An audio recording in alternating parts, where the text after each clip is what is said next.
Meus prezados irmãos, prezadas irmãs, boa noite a todos e a todas.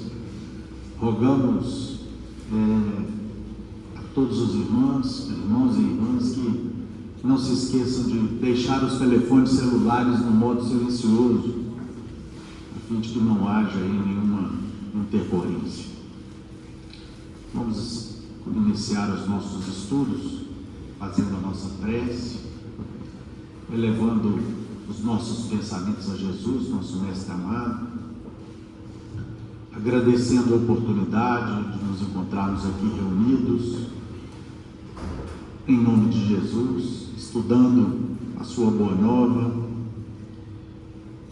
que fala diretamente aos nossos corações, às nossas mentes, rogando ainda ao Mestre e aos amigos espirituais aqui presentes, que abençoe a todos os nossos irmãos e irmãs que se encontram aqui nesta noite, que ampare ainda todos os nossos companheiros que se encontram no mundo espiritual, rogando ainda aos nossos benfeitores que nos concedam as bênçãos da inspiração, do entendimento, a fim de que o Evangelho de nosso Senhor Jesus Cristo grave em nossos corações, de modo a nos auxiliar no nosso grande projeto de reforma pessoal, visando o nosso progresso. Pai nosso, que estais nos céus, santificado seja o vosso santo nome. Venha a nós o vosso reino, seja feita a vossa vontade, assim na terra como em todo o universo. O pão nosso de cada dia nos dai hoje, Senhor. Perdoai as nossas ofensas, assim como perdoamos aqueles que nos têm ofendido. Não nos deixeis cair em novas faltas, livrai-nos do mal, pois que vosso são o reino, o poder, a majestade, a glória, para todo sempre, que assim seja. E em nome de Deus, em Jesus nosso Mestre, nos nossos amigos e benfeitores espirituais, nós estamos iniciando os nossos estudos evangélicos e doutrinários dessa noite, na santa e bendita paz, que assim seja.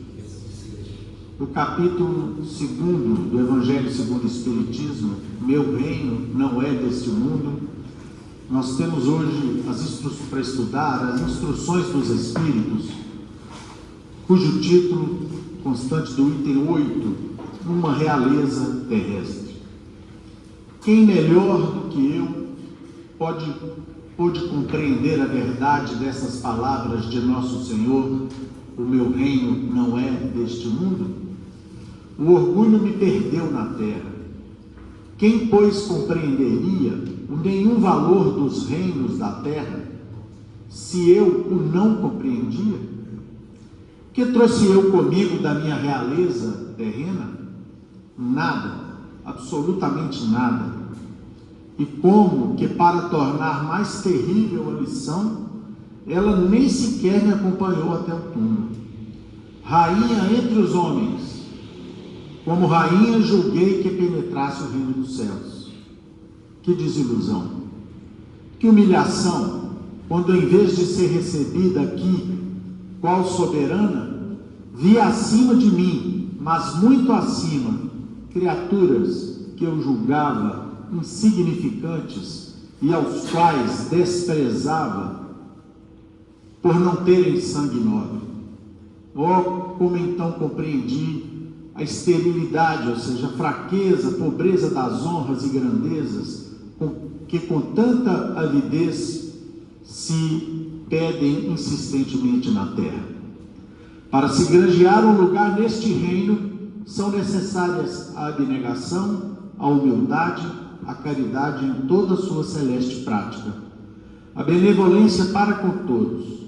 Não se vos pergunta o que fostes, nem que posição ocupastes, mas o bem que bem fizestes, quantas lágrimas enxugastes.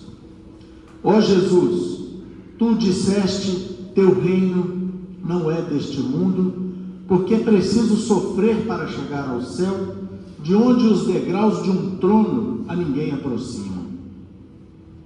a Ele só conduzem os caminhos mais penosos da vida. Procurai-lhe, pois, o caminho através das urzes, ou seja, dos arbustos e dos espinhos, não por entre as flores. Correm os homens por alcançar os bens terrestres, como se houvessem de guardar para sempre. Aqui, porém, todas as ilusões se somem. Cedo se apercebem eles de que apenas apanharam uma sombra e desprezaram os únicos bens reais e duradouros, os únicos que lhes aproveitam na morada celeste, os únicos que lhes podem facultar acesso a esta. Compadecei-vos dos que não ganharam o reino dos céus. Ajudai-os com as vossas preces, porquanto a prece aproxima do Altíssimo o homem. É o traço de união entre o céu e a terra. Não o esqueçais. Uma rainha de França, Havre, 1863. Conjugado com essa belíssima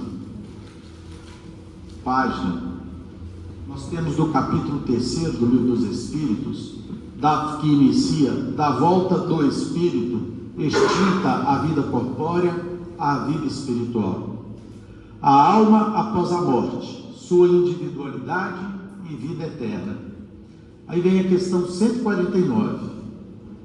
O que acontece à alma no instante da morte? A resposta dos espíritos: volta a ser espírito, isto é, volta ao mundo dos espíritos, de onde se apartara momentaneamente. Pergunta 150. A alma, após a morte, conserva a sua individualidade? Sim, jamais a perde. Que seria ela se não a conservasse? Letra A, da mesma pergunta. Como comprova a alma a sua individualidade, uma vez que não tem mais corpo material? Resposta: continua a ter um fluido que lhe é próprio, aurido na atmosfera do planeta e que guarda a aparência de sua última encarnação, seu perispírito. Letra B. A alma nada leva consigo deste mundo? Resposta: nada, a não ser a lembrança e o desejo de ir para um mundo melhor. Lembrança cheia de doçura ou de amargor, conforme o uso que ela fez da vida. Quanto mais pura for, melhor compreenderá a futilidade do que deixa na terra. Passamos a palavra para o André, para que ele inicie os comentários desta noite.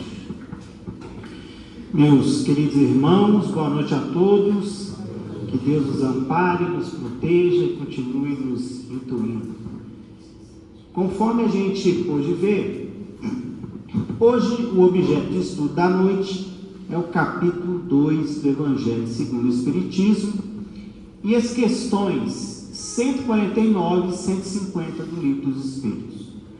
E quando, no primeiro momento, a gente faz a leitura lá do capítulo 2, a gente verifica que o capítulo 2 é um capítulo pequeno.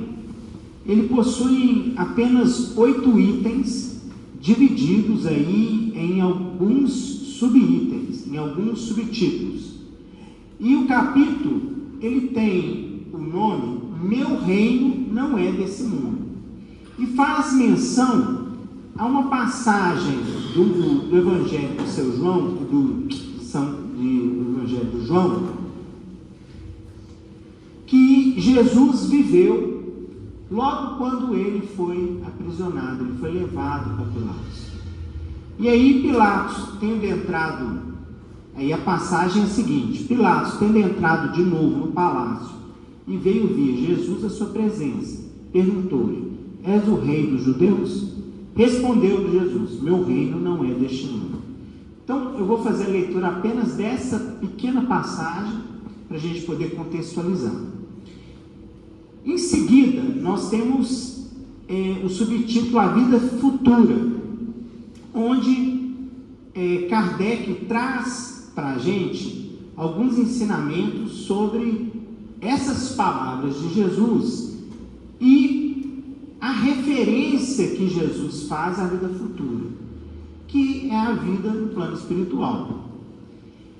E com isso, seguindo mais um pouquinho, a gente vai ter o subitem a realeza de Jesus, que é o item 4, o ponto de vista, que é o item 5, e aí vem as instruções dos Espíritos, que nós temos o subtítulo, uma realeza terrestre, que é um depoimento impressionante e que nos leva a inúmeras reflexões de uma rainha de França, ou seja, denominada Uma Rainha de França, em abril de 1863.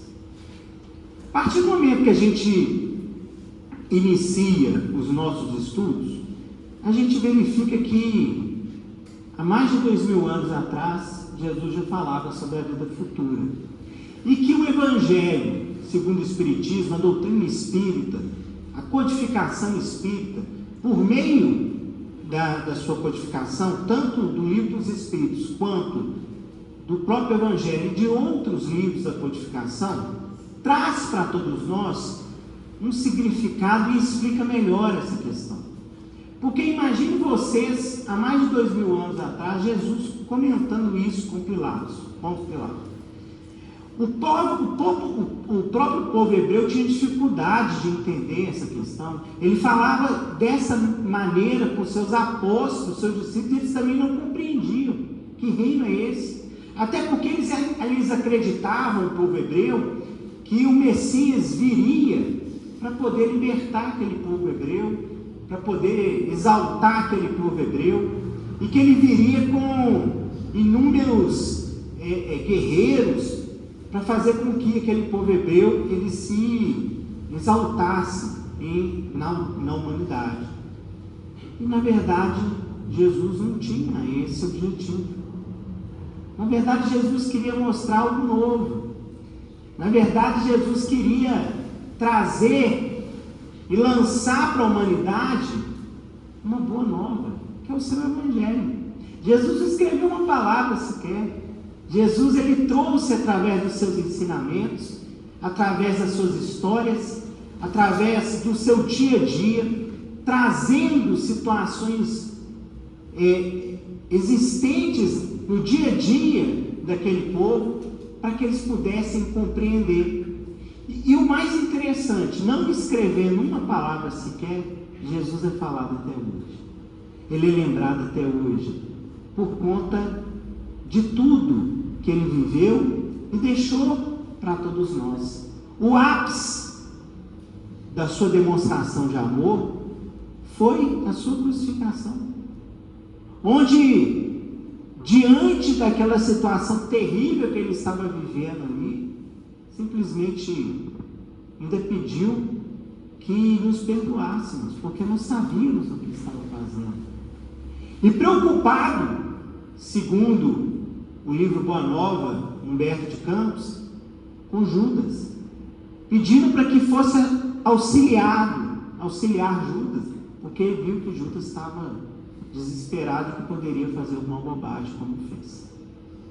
Então, verifique a situação e o contexto geral. A gente fazendo um estudo, a gente verifica que de fato Jesus, o reino dele não era desse mundo, mas o reino dele era um reino diferente, e que ele queria que nós, que somos seus discípulos, somos aqueles seus seguidores, somos aqueles que confiamos na sua palavra, que aprendemos, que estamos sedentos de aprendizado, de vontade de crescer, evoluir, progredir, possamos seguir esses ensinamentos, para a gente, quem sabe um dia, conseguir chegar no reino dos céus de uma forma diferente.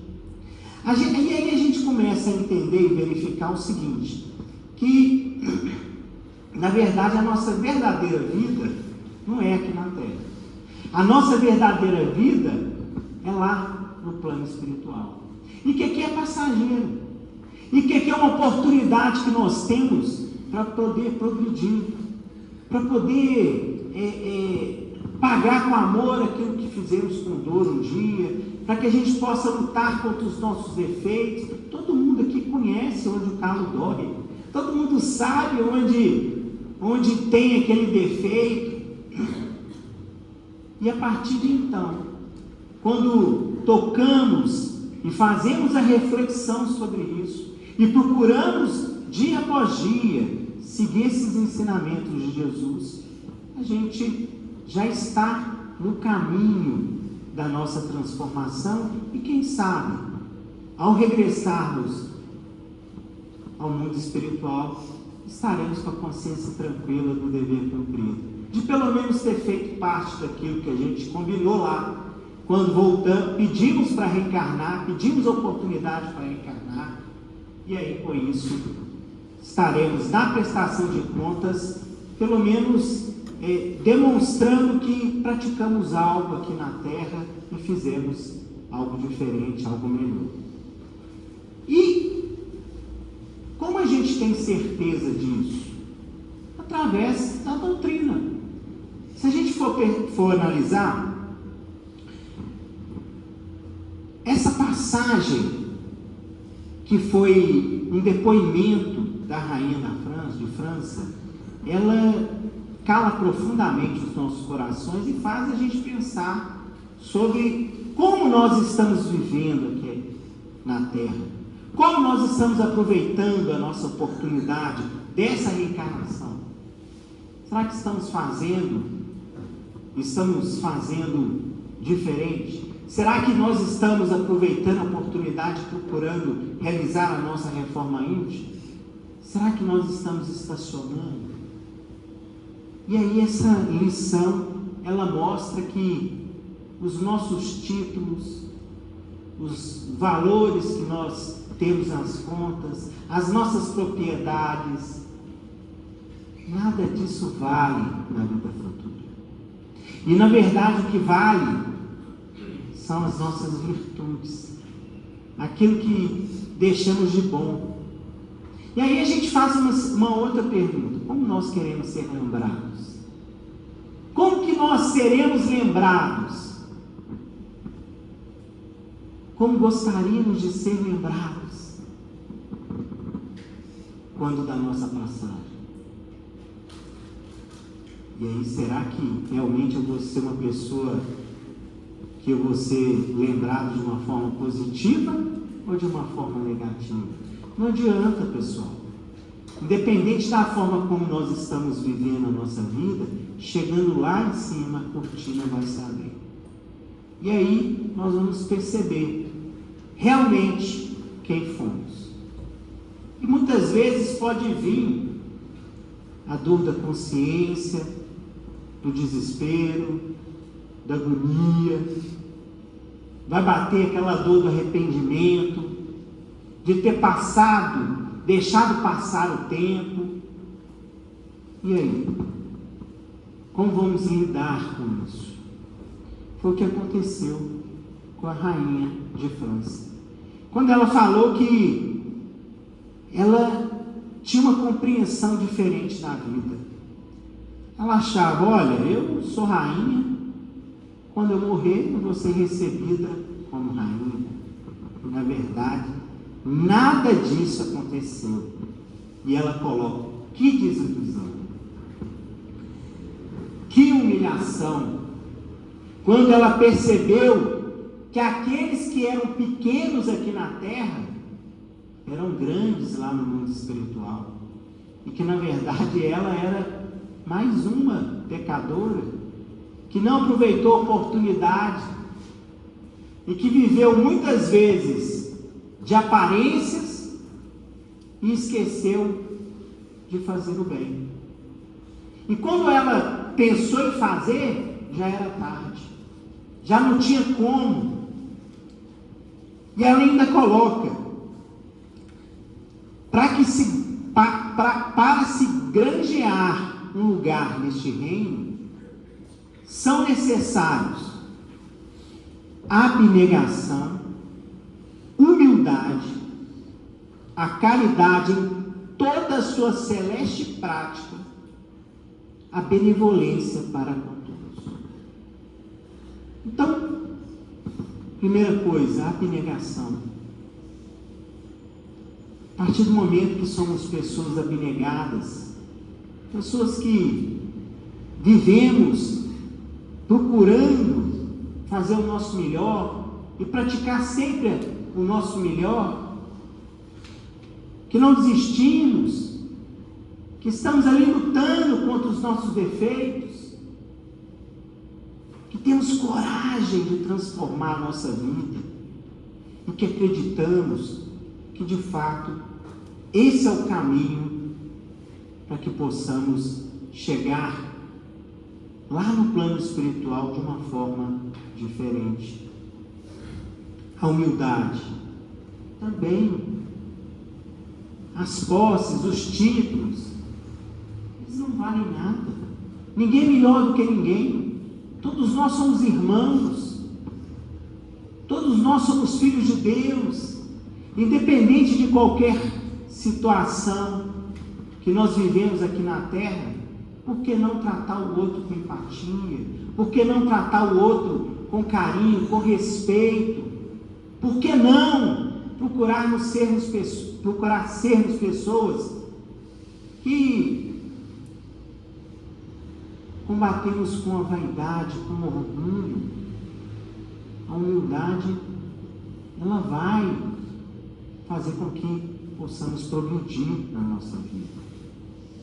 A caridade em toda a sua celeste prática. Essa caridade, ela é muito mais do que a caridade material. É muito mais do que a filantropia. E você estender a mão e entregar um prato ou um valor para uma determinada pessoa, ou auxiliar de qualquer outra forma. A caridade, ela também é moral. É ter paciência com aquele nosso irmão.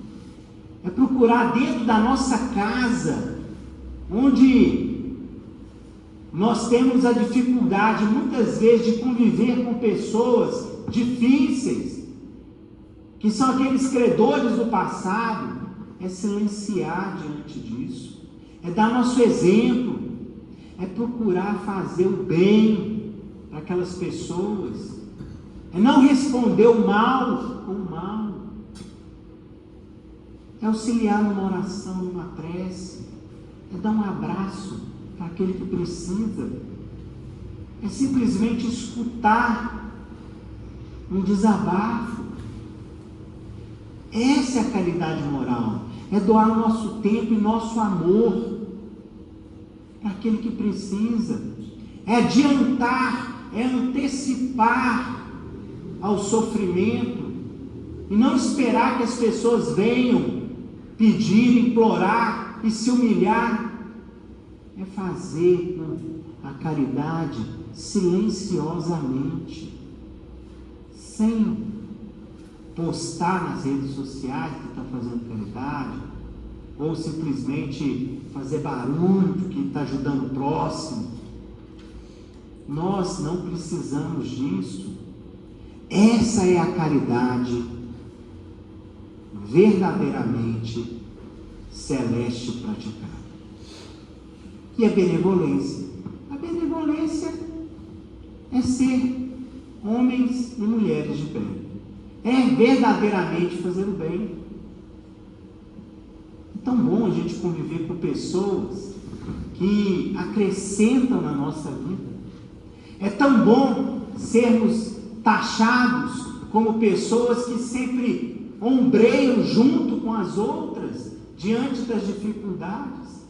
É tão bom a gente conviver com pessoas que são positivas, que nos elevam para cima, que querem a nossa alegria, que vibram com as nossas conquistas, que fazem a gente feliz.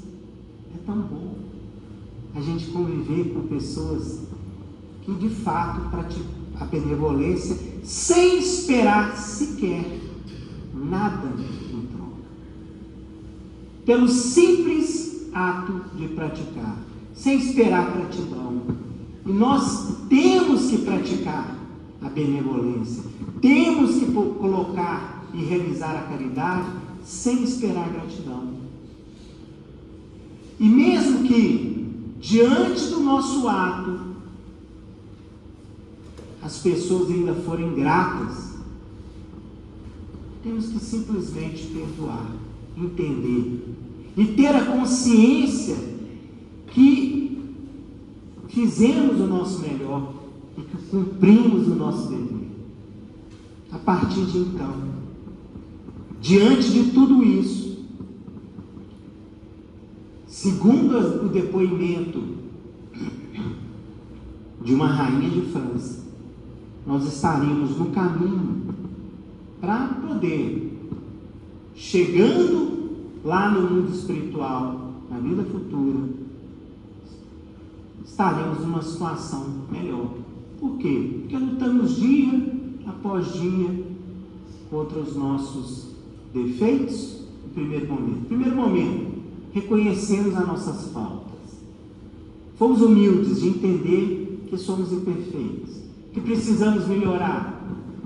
A partir de então, começamos uma transformação. E essa transformação é difícil? Muito difícil. Mas ela não é impossível. E aí, fazendo essa transformação, colocando essas virtudes em prática, todos os dias, e procurando sermos diferentes, de forma positiva, nós estaremos aí cumprindo e preenchendo os requisitos, segundo informou uma rainha de França. Com o intuito de ilustrar a lição de hoje, eu trouxe uma passagem do livro Contos e Apólogos. É um livro psicografado por Chico Xavier e que traz uma lição. Irmão X, ele traz uma lição que vai fazer com que a gente também, com essa lição parecida com a rainha de França, viveu o nosso protagonista Cirilo. A lição é a lição 27 do livro, e ela tem o título Dar e Deixar. Quando Cirilo Fragoso bateu as portas da esfera superior, ou seja, ele desencarnou e aí regressou para o mundo espiritual e foi atendido por um anjo que velava, solícito com surpresa, verificou que o seu nome não constava entre os esperados do dia. E aí ele ficou assim: por quê? Fiz muita caridade, alegou irritadíssimo.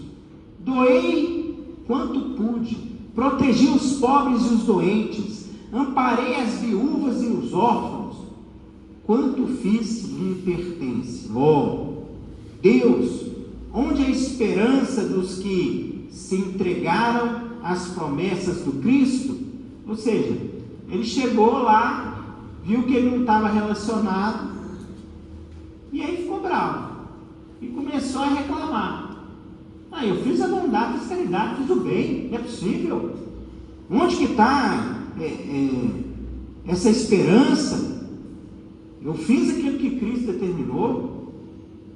E passou a choramingar em desespero, enquanto o funcionário celestial compadecidamente lhe observava os gestos.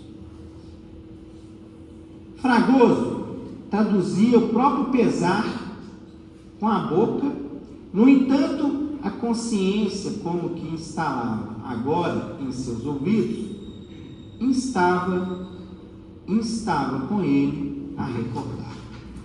Então, ele estava lá reclamando, mas a consciência dele começou a relembrar aquilo que verdadeiramente ele viveu aqui na Terra. Inegavelmente, amontoara vultuosos bens, atingir abundante êxito nos negócios a que afeiçoara e dependera-se do corpo terrestre no cadastro dos proprietários de grande expressão.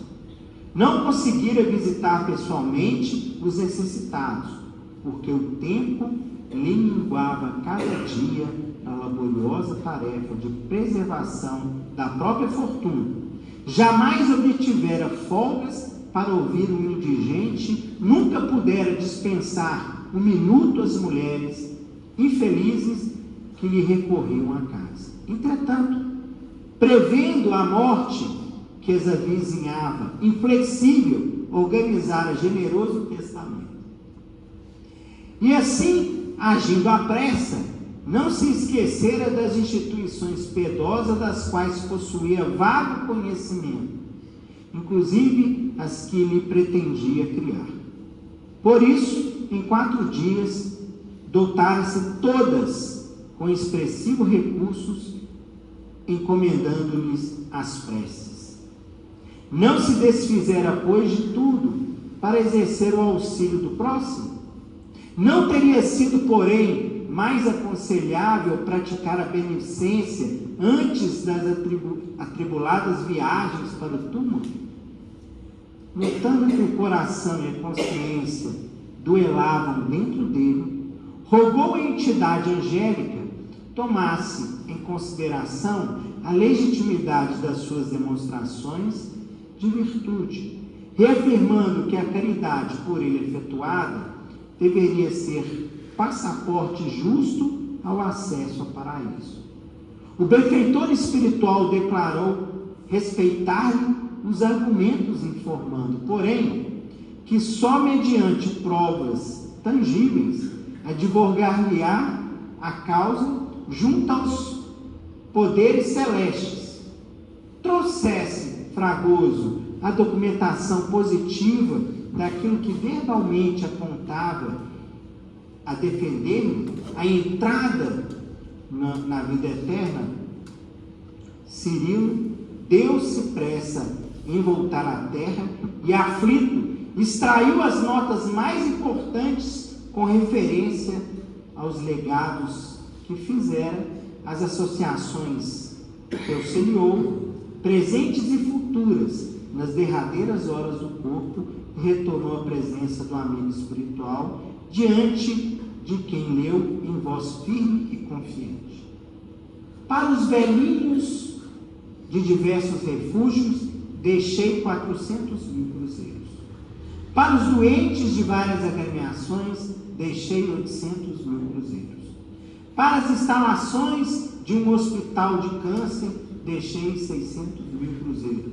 Para a fundação do Instituto São Damião, em favor dos leprosos, deixei 300.000 cruzeiros. E aí, ele foi relatando tudo que ele deixou.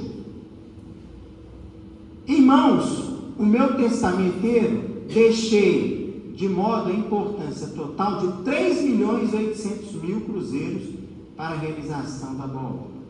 Terminando a leitura, reparou que o anjo não se mostrava satisfeito. Em razão disso, perguntou ansioso: não terei cumprido assim os preceitos de Jesus?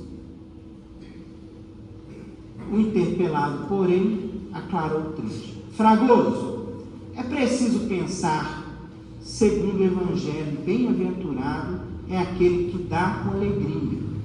Mas realmente você não deu. Suas anotações não deixam margem a qualquer dúvida. Você simplesmente deixou. Deixou porque não podia trazer. E porque Cirilo entrasse em aflitiva expectação, o anjo o matou. Infelizmente, seu lugar, por enquanto, ainda não é aqui. De conformidade com os ensinamentos do Mestre Divino, onde situamos o tesouro de nossa vida, aí guardaremos a própria alma. Seu testamento não exprime libertação. Quem dá serve e passa. Quem deixa, larga provisoriamente. Você ainda não se exonerou das responsabilidades para com o dinheiro. Volte ao mundo e ampare aqueles a quem você confiou os bens que lhe foram emprestados pela providência divina. E ajudando a usá-los na caridade verdadeira, você conhecerá, com experiência própria, o desprendimento da posse e a felicidade. A morte obrigou-o a deixar. Agora, meu amigo, cabe-lhe exercitar a ciência de dar com alma e coração. Foi assim que Cirilo Fragoso, embora acabrunhado, regressou à esfera dos homens em espírito, a fim de aprender a beneficência com alicerces na renúncia. Então, meus irmãos, a lição de hoje, ela demonstra para todos nós que todas as ações que praticamos aqui na Terra vão influenciar diretamente quando regressarmos lá no mundo espiritual, na nossa vida futura.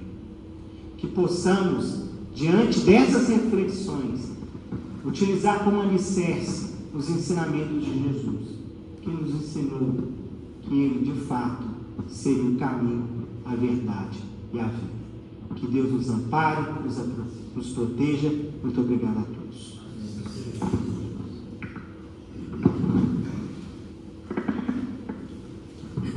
Meus prezados irmãos, minhas prezadas irmãs,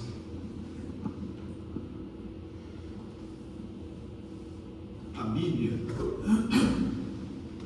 dependendo da edição, ela tem de 66 a 713 livros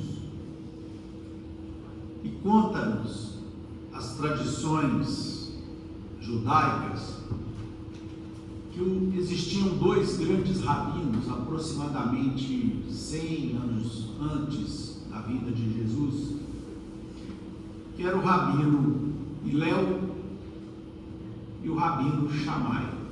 Eram dois grandes rabinos daquela época, muito consultados e muito respeitados. Acontece que o rabino Hilel, que dizem ser um dos fundadores das ideias farisaicas, naquilo que o farisaísmo tinha de efetivamente bom e lúcido, se tratava de um líder religioso que se notabilizava por amar profundamente a humanidade. E o rabino Shammai, ao contrário, era um rabino muito culto, porém a sua característica era de extremo rigorismo na interpretação das Escrituras e mais frio de coração. Ocorre que um dos alunos do Sinédrio procurou a ambos e propôs-lhes a seguinte questão: Rabino Shammai, perguntou esse aluno, eu gostaria que o senhor resumisse para mim a Torá, enquanto no tempo em que eu conseguisse ficar de pé, apoiado numa perna só. Portanto, certamente pouco tempo. A gente não consegue ficar muito tempo apoiando todo o peso do corpo numa perna só, igual o lendário Saci Pererê, né? O rabino Shammai, então, estranhando aquela pergunta, respondeu ao seu discípulo, ao seu aluno, falou: meu amigo, isso é impossível. A Torá tem mais de 600 preceitos ou mandamentos, e é evidente que nós não conseguimos. É impossível resumir isso num tempo tão curto.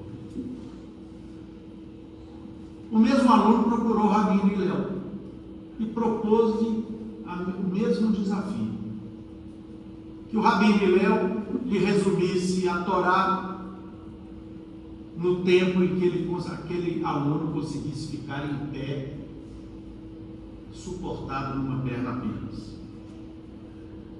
O rabino então Hilel olhou para o seu aluno e ordenou: ponha-se de pé nessa posição. O O aluno então assim o fez, e o rabino respondeu: a Torá pode ser resumida no seguinte ensinamento, e citou um versículo do Levítico que dizia o seguinte: não vingarás nem guardarás rancor, amai o teu próximo. O aluno então perguntou: mas é só isso, professor? As 613 ordenações compostas na Torá se resumem nesse ensinamento? E Léo então lhe respondeu: perfeitamente. Esse é o resumo de toda a lei de Deus. Os outros ensinamentos, todos eles, tentam explicar esse preceito, essa verdade que eu acabei de lhe dizer.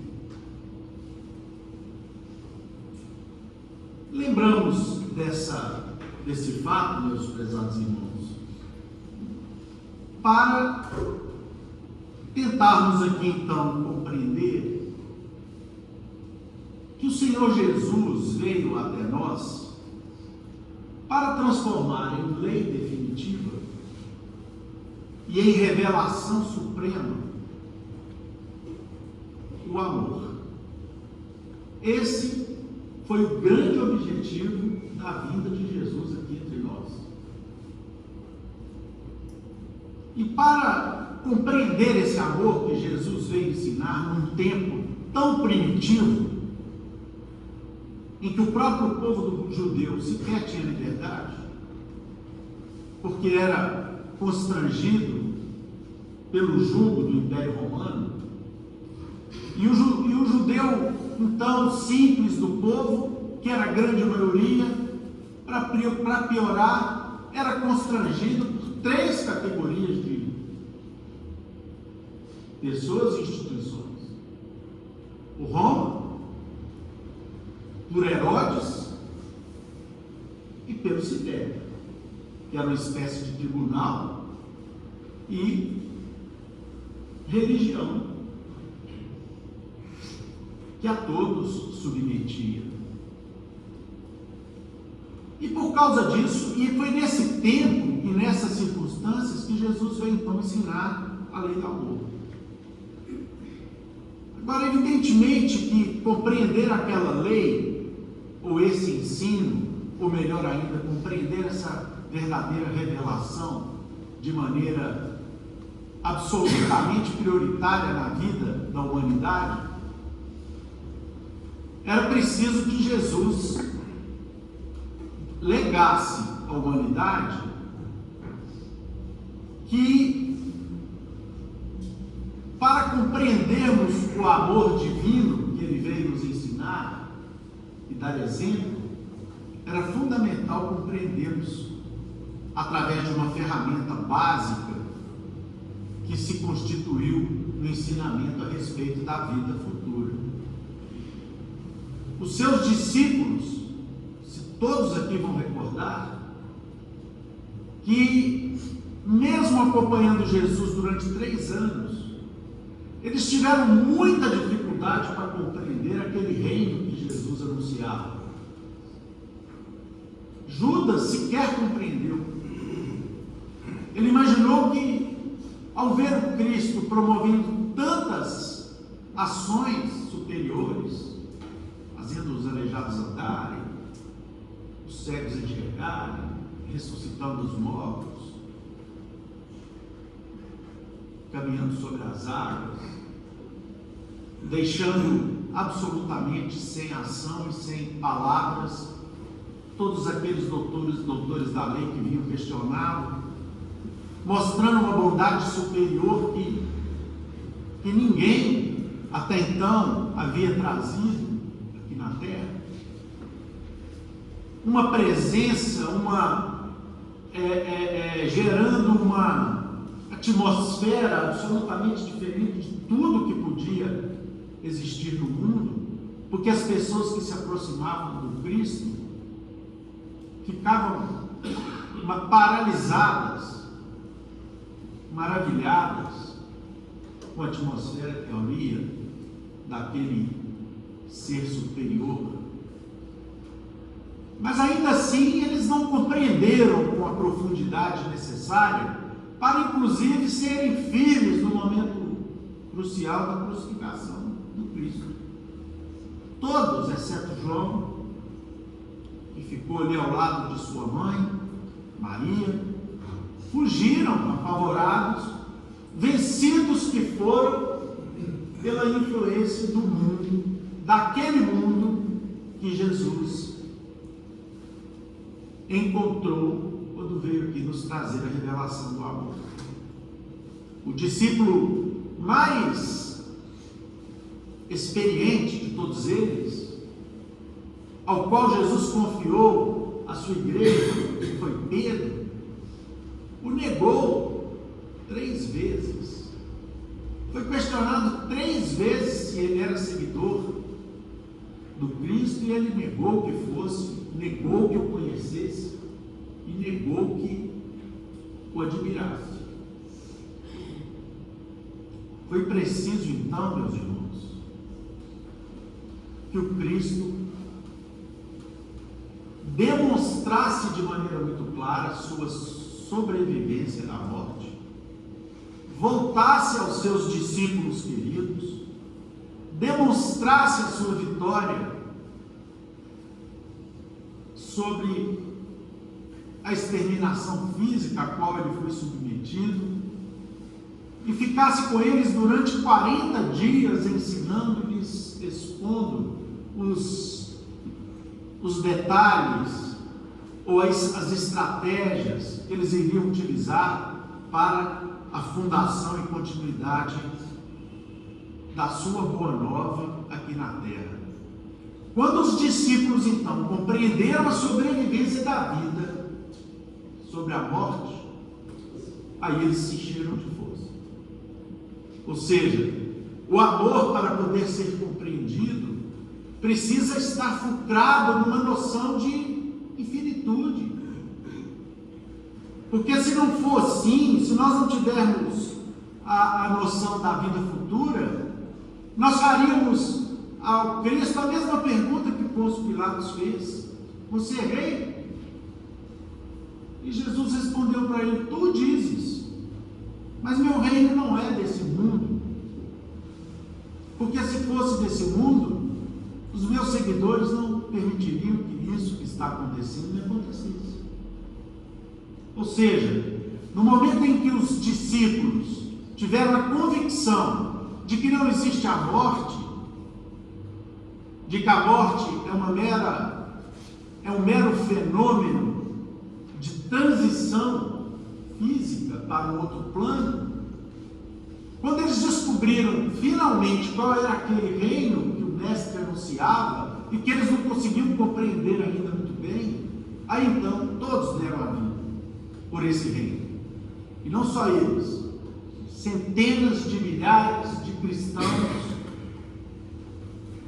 deram suas vidas ao martírio, e outros milhões renunciaram em favor dessa concepção de vida futura que fundamentava a importância de vivenciar o amor em todas as suas nuances, custasse o que custasse aqui na terra. Então, sem a vida futura, fica difícil compreender os ensinamentos de todas as religiões. Sem a noção correta da vida futura, que o Consolador, que Jesus nos prometeu que mandaria e que veio como o Espiritismo cristão, que explicou todos os ensinos de Jesus e demonstrou esses ensinos para uma humanidade totalmente diferente da que ele encontrou, nos mostrando de maneira muito clara a sobrevivência, finalmente, da alma ao fenômeno da morte, dando continuidade à sua vida, como nós vimos na resposta a Kardec, que os Espíritos lhes proporcionaram, como uma continuidade natural da vida aqui na Terra. Inclusive, guardando as mesmas características da última encarnação e levando para o mundo dos espíritos os valores, os defeitos, as conquistas ou os vícios que nos caracterizam aqui no nosso mundo. Jesus, portanto, meus irmãos, jamais falaria do amor divino, do amor que devemos uns aos outros, sem nos mostrar os fundamentos da sobrevivência da alma após a vida física.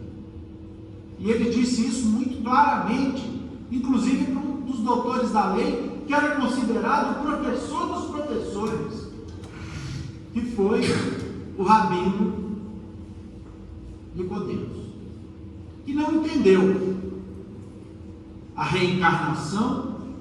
E aí o Cristo explicou a reencarnação, tentou explicar pelo menos para Nicodemos, que só conseguia imaginar através da ressurreição, que ele compreendia que poderia existir no final dos tempos. Ele não conseguiu entender como uma alma poderia voltar no mesmo corpo e habitar no ventre da mesma mãe. E Jesus então adverte Nicodemos: meu amigo, como você fala daquilo que você não entende? Em verdade eu te digo que ninguém poderá ver o reino dos céus se não nascer de novo. Não tem nada mais claro do que isso. Durante os séculos, nós religiosos fomos tentando aí modificar a compreensão desse ensino direto trazido por Jesus ao mundo, ao explicar a Nicodemos a reencarnação, para que nós possamos o quê? Evoluir, progredir, renascer, morrer, tornar a renascer, partir do ponto em que ficamos na vida passada e a partir dali tentarmos seguir em frente, em milhares e milhares e milhares de oportunidades que Deus nos concede para que nós possamos progredir, melhorar. E o tempo não respeita aquilo que não é fruto da construção do próprio tempo. E é por isso que nós temos que compreender que o nosso processo evolutivo só ocorrerá a partir do passar dos séculos, dos milênios, em que nós vamos acumulando isso que nós estamos recebendo, por exemplo, aqui nesse instante. E a partir dessa base que nós construímos de conhecimento e de ações no bem, conhecimentos superiores e ações no bem, né? É que nós vamos então, a partir dessa base consolidada, alcançando outros degraus e progredindo vida após vida nas oportunidades que Deus nos tem concedido. Kardec insere, meus irmãos, nesse último capítulo aqui do item, no último item desse capítulo 2, a experiência dessa rainha francesa, essa ex-rainha francesa, que dizem que se chamava Isabel, e que de fato teve uma vida em que ela não conseguiu vencer a prova da riqueza e do poder, e chegou numa situação difícil lá no mundo espiritual. E mostra-nos os Espíritos, ao comentar esse item de número 8, que de fato ela veio ao mundo legar, a partir dessa mensagem recebida por um médium que não se sabe qual foi, que ao mesmo tempo em que ela lega humildemente a sua experiência fracassada aqui na Terra, ela nos traz um ensinamento que nós precisamos extrair como um ensinamento essencial desse seu depoimento, que é a verdadeira demonstração clara e inequívoca da verdadeira realeza moral e intelectual que todos nós precisamos considerar como inequívoca, que é a realeza de Jesus. E se nós não compreendermos essa realeza da maneira clara que a rainha aqui no seu depoimento triste nos trouxe, nós vamos correr o risco de repetir a experiência fracassada dessa nossa irmã. Porque muitos de nós aqui na Terra analisamos a figura e as situações humanas como se fossem características da vida de Jesus. E especialmente aqueles que iniciam seus estudos nas mais diversas religiões a respeito da vida do Cristo, correm o risco de cair numa armadilha. Inclusive nós espíritas. Porque nós corremos o risco de desconhecermos a grandeza da natureza espiritual do Cristo. E nesse encontro, e nesse estudo, nós passamos a correr o risco de querermos medir a grandeza do Cristo de acordo com a nossa própria régua. De nós queremos estabelecer em relação a Jesus fragilidades que na realidade são nossas mesmas e não dele. Estabelecer uma igualdade pretensa e imaginária em relação, nos esquecendo da verdadeira dimensão e grandeza desse espírito superior que há mais de 4 bilhões de anos atrás ajudou a plasmar, formar e até hoje governa o nosso planeta. Esse espírito cuja evolução se deu em outros planetas que não sabemos nem se existem mais. E, no entanto, às vezes, nós lhes faltamos com o respeito, com a consideração, com a admiração e com o amor que ele sempre nos dedicou. Portanto, meus irmãos, esse risco é fundamental de que nós, espiritistas cristãos, não nos incorramos mais.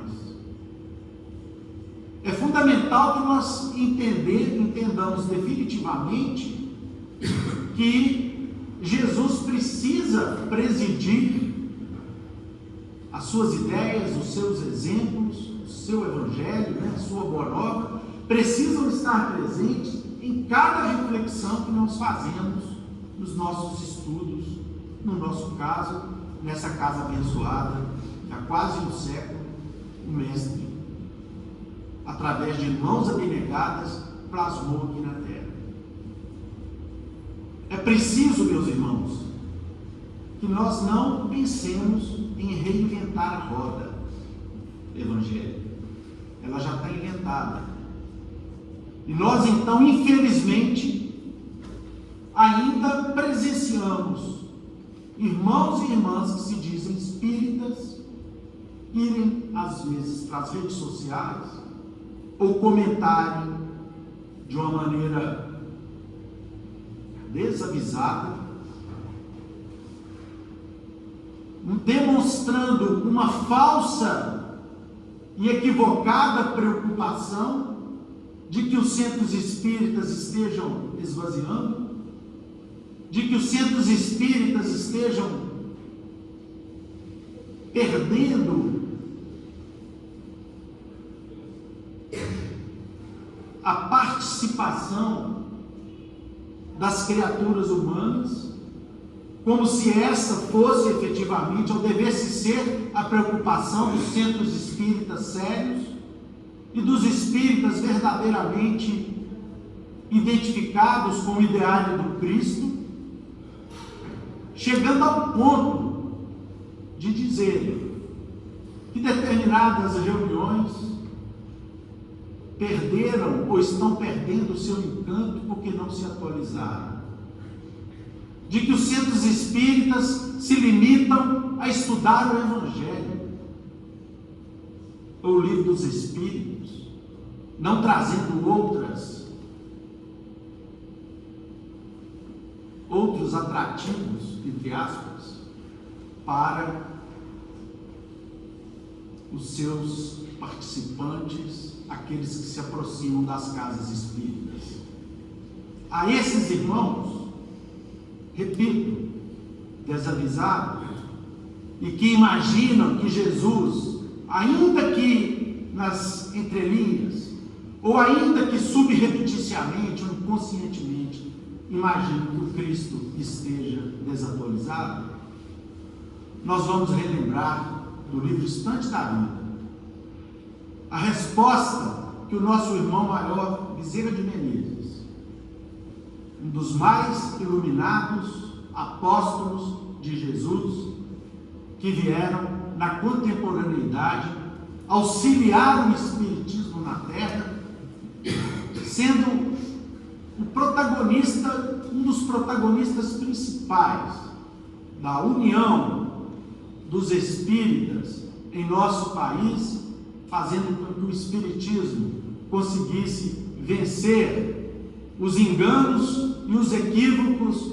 da intelectualidade a serviço das trevas, que queriam tirar Jesus de dentro da doutrina espírita, o que certamente teria ocasionado que o Espiritismo se transformasse em mais uma doutrina de negação ou de fanatismo.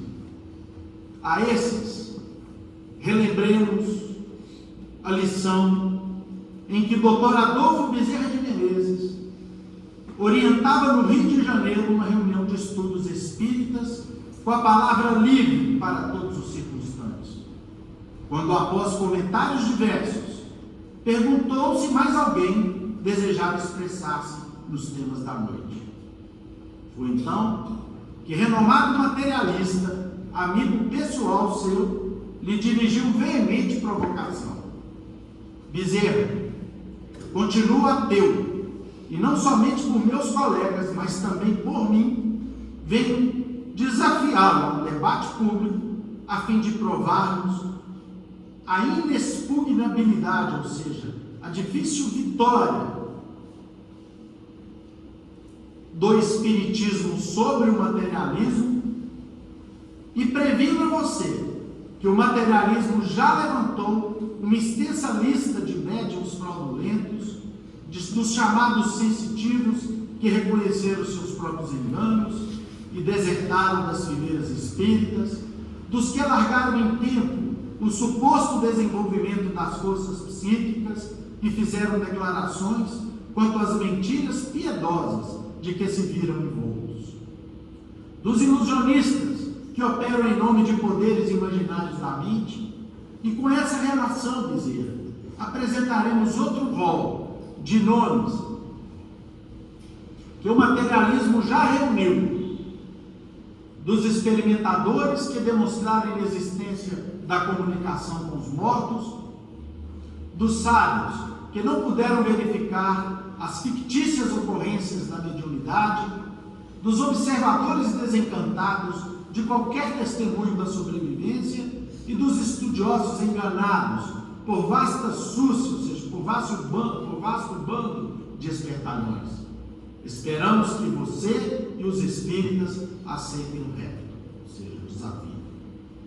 Bezerra concentrou-se em prece alguns instantes e em seguida respondeu, aliando energia e brandura: aceitamos, meu irmão, o desafio, mas tragam também ao debate aqueles que o materialismo tenha sobrevvido moralmente no mundo, os malfeitores que ele tenha regenerado para a dignidade humana, os infelizes aos quais haja devolvido o ânimo de viver, os doentes da alma que o materialismo tenha arrebatado às fronteiras da loucura, as vítimas de tentações escabrosas que haja restituído a paz do coração, as mulheres infortunadas que o materialismo terá arrancado ao desequilíbrio, os irmãos infelizes de quem a morte roubou os entes mais caros, a cujo sentimento gelado na dor terá estendido o calor da esperança,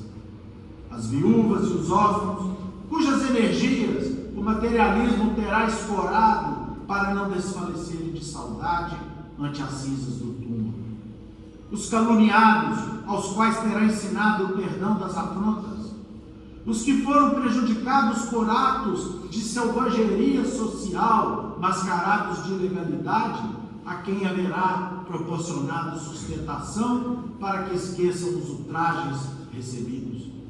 Os acusados injustamente, de cujo espírito revoltado o materialismo terá subtraído o fel da revolta, substituindo pelo bálsamo da tolerância.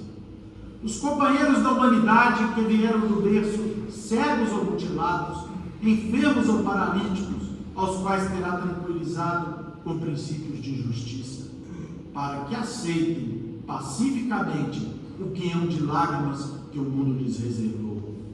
Os pais incompreendidos, a quem deu força e compreensão para abençoarem os filhos ingratos, e os filhos abandonados por aqueles mesmos pais que lhes deram existência, aos quais o materialismo auxiliou para que continuassem honrando e amando os pais insensíveis que os atiraram em desprezo e desvalimento.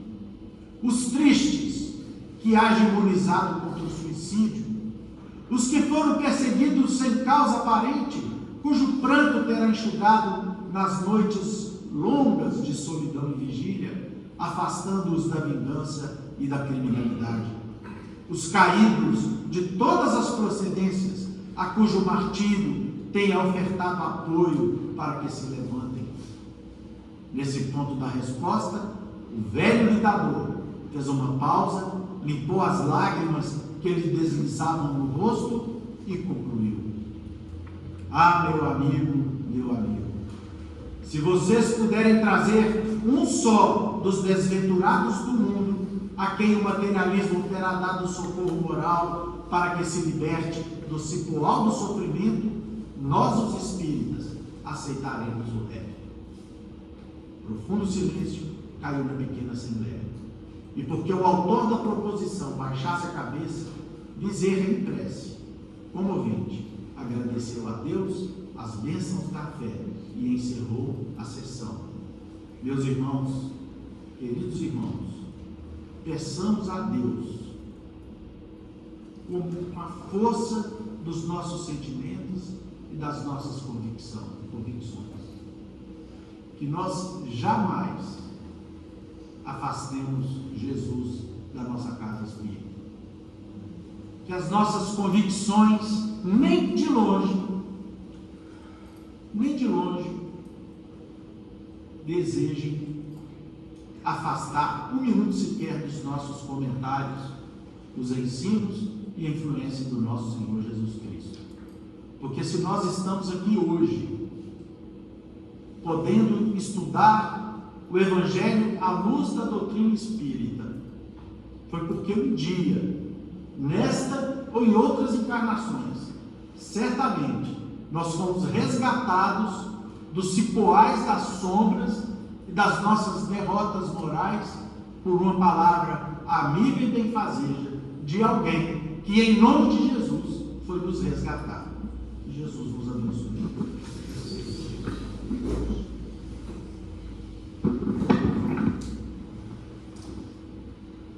Nós só queríamos fazer aqui, meus irmãos, um rápido aviso.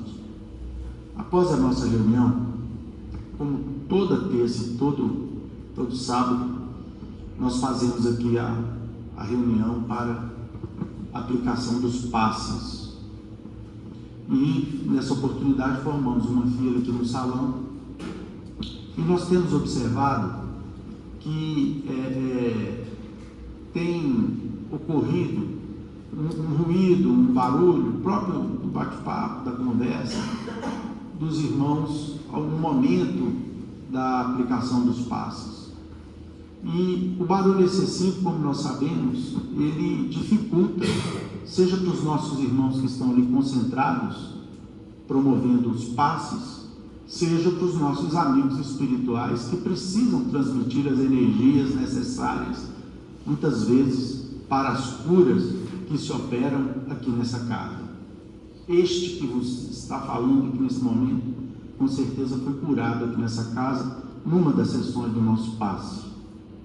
Portanto, carinhosamente, nós pediríamos a todos aqui, logo após o início da fila para recepção dos passes, que nós pudéssemos fazer o máximo de silêncio possível a fim de tornar mais efetivo e mais tranquilo o trabalho abençoado dos passos que se realiza nessa casa desde que ela existe. Muito obrigado a todos e pedimos o Lucas para fazer a nossa prece.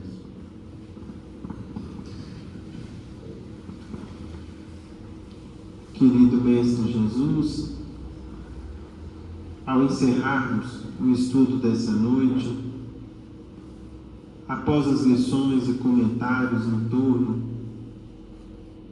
do capítulo 2 do Evangelho segundo o Espiritismo, que se inicia com uma passagem diante de um rei, de uma autoridade da terra, que foi Pôncio Pilatos, no diálogo que pudemos estudar na semana passada, e que se encerra com um depoimento, com uma página breve, mas cheia de sinceridade, de uma outra autoridade, de uma irmã que exerceu o poder e tinha em suas mãos possibilidades inúmeras, e que de repente chega ao mundo espiritual e se vê na condição de alguém falida no aspecto espiritual.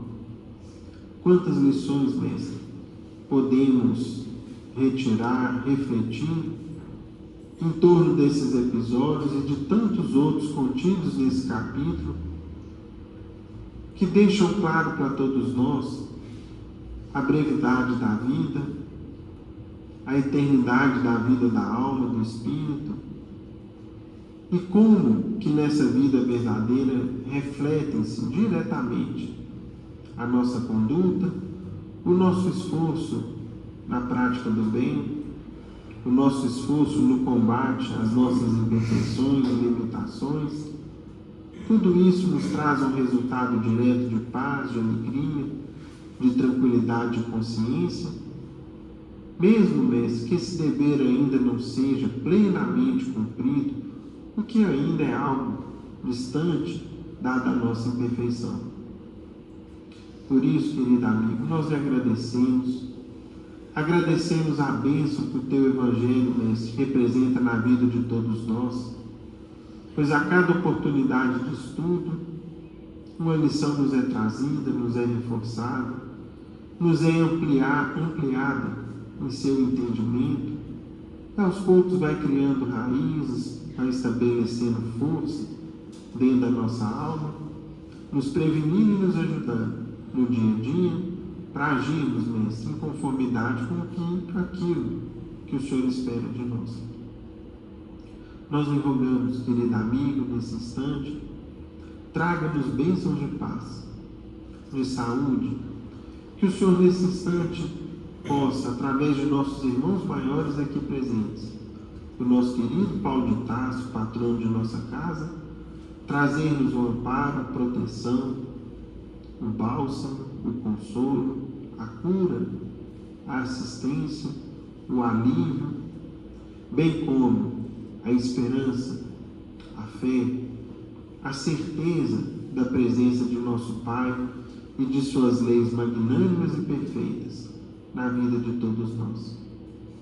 Dê-nos bom ânimo, mestre, coragem, alegria, e ajude-nos a caminharmos em vossa direção. Ave Maria, cheia sois de graças, o Senhor é convosco. Bendita sois vós entre os anjos, bendito o fruto de vosso ventre, Jesus. Mãe Santíssima, rogai a Deus por nós, pecadores, encarnados e desencarnados, hoje e sempre, que assim seja. Em nome de Deus, de Jesus, nosso mestre amado, de Paulo de Tarso, patrono da nossa casa de oração, estudo e trabalho, dos nossos amigos e benfeitores espirituais, nós estamos encerrando os nossos estudos evangélicos e doutrinários dessa noite, na santa e bendita paz, que assim seja.